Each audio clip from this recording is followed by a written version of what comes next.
व्यासपीठावर उपस्थित प्रकाश बेळगोजी आजच्या कार्यक्रमाचे अध्यक्ष अनिल पाटील साहेब, विनोद पाटीलजी,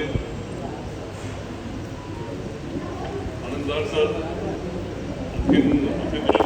तसंच माझ्या समोर उपस्थित सर्व माझे समाज बांधव. तर बेळगाव शहरातील जसं क्राईम ऑफ द सोसायटी म्हणतात आपल्या समाजाचे, ते सर्वांनी समाजाविषयी प्रतिक्रिया दिलेली आहे. काय करायला पाहिजे सर्व सांगितलं आहे. तर मी त्याच्यावरती जास्ती न बोलता सर्वप्रथम प्रकाश बेळगोजी गेले 20 वर्षापासून पत्रकारितेमध्ये आपला ठसा उमटलेला आहे. बेळगाव शहरामध्ये कोणतीही घटना, दुर्घटना, चांगलं वाईट असू देत, 10व्या मिनिटाला त्यांच्या बेळगावला गेले. हे खरोखरच अभिमानाची गोष्ट आहे. कारण का बेळगाव शहर आहे, बेळगावचे आजूबाजू परिसर, साता समुद्रापार पलीकडे जे आमचे बांधव आहेत, जे मराठी सोशल मीडिया बघतात, त्यांचं आम्हाला प्रतिक्रिया येते की बेळगावमध्ये काय काय घडलं काय नाही. म्हणजे इतकं फास्ट आहे.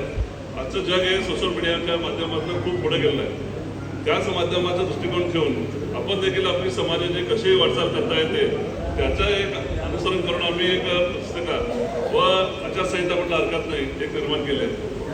याचं निर्माण केले म्हणजे लागू करणं पण गरजेचं आहे. यासाठी आपण संपूर्ण बेळगाव शहरामध्ये जे आपले पंच ज्यांना आपण आदरणीय म्हणून सर्व सन्मान देतो, त्या सर्व पंचांना देखील आपण समजून घेतलं पाहिजे.